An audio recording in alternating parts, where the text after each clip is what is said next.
Maybe it's someone else. Good to have you on the show. We're going to jump into our first segment. More than 30 House members send letter asking to use funds for security. All right, let's dig into this and let's see what this is all about. I got a feeling it's just more creating a monster under the bed, even though the monster is not even under the bed anymore. The monster's gone. For those of you, the monster is Orange Man Bad. All right, let's dig into this. More than 30 House members sent a letter to House Speaker Nancy Pelosi and House Minority Leader Kevin McCarthy Thursday requesting additional flexibility to use their congressional allowances toward helping their personal safety.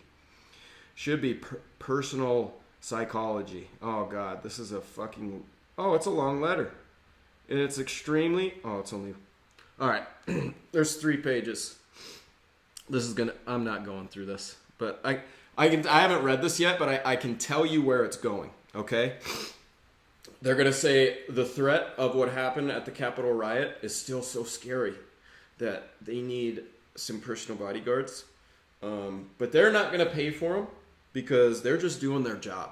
And it's not that they're doing their job in a way that it's so good that people are in fear for their lives, but it's probably because they're so bad at their jobs that they're in fear of their life. All right. Dear Speaker Bitchalosi, the horrific attack on the United States Capitol reminds us of the grim reality that members of Congress are high-profile public officials. Really? And therefore face ongoing security threats from the same domestic terror groups that attacked the Capitol just in the last month. Going where I thought it was.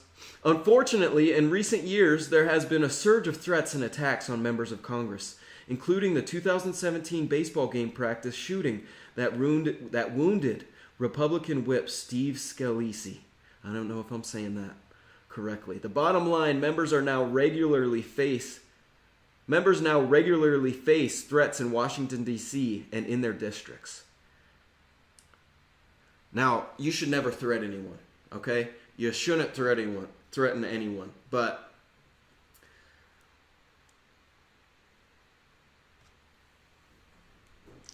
could there be a reason? Maybe, maybe not. I don't know. You'd have to dig into each individual case. What I'm curious about is if this... So this Republican whip, Steve Scalise, got... I'm looking it up. I'm looking it up. I can't leave it at this.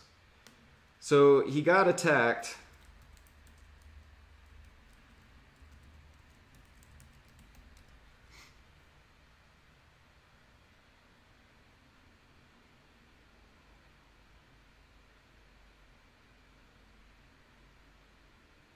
Okay.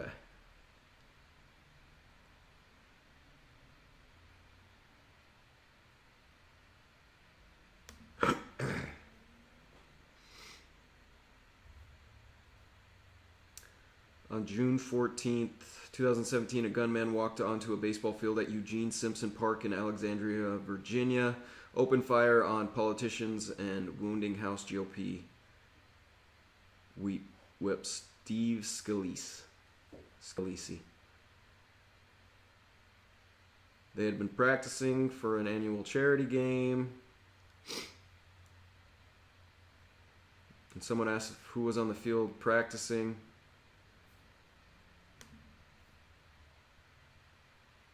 Jeez. So he started firing them off once he found out Republicans were out on the field. All right, maybe they got something here. While the U.S. Capitol is protected by the United States Capitol Police with the support of strong security measures, including vehicle barriers and metal detectors, most members spend the majority of their time in their congressional districts, where security is often sparse. Protecting members in their district is much harder because local law enforcement agencies are stretched and limited, and often don't have sufficient staffing or money to provide regular protection to members, except for leadership members. All right. I'm not going to read this whole thing. I'm not going to get into it. here's what I'm taking away from this.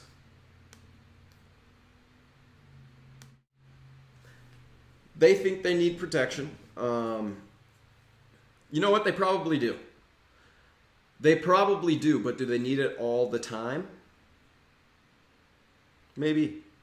Maybe they do need it all the time, but it sounds like from this 2017 attack, the problem was there was a lot of politicians in one area with no protection, out in the open, completely accessible. I think you measure risk and reward when it comes to these situations. Do members of Congress, I wonder, I bet members of the Senate already do have security that are assigned to them. Maybe that's why the House is trying to get it, and maybe that's why we're not hearing about the Senate asking for the same thing. Very possible. Not sure. My opinion on this, I think that you measure risk and reward based on what's going on, what kind of threats you've had. I'm sure the FBI is involved with any sort of threat that could occur or possibly might occur. Now, they can't catch everything, but it seems like a lot of times they know about something, they heard something could happen. So, I don't know about that one. That's an interesting one. What do you guys think? Go ahead and comment below what you guys think. Should members of the House have security? Or do you agree with me that they should measure risk and reward so that they just don't have security all the time when they don't need it, charging us more money? I mean, I think one big problem with government is inefficiency. But what do I know? I'm just some kid who black labels his drinks. Maybe I do know something.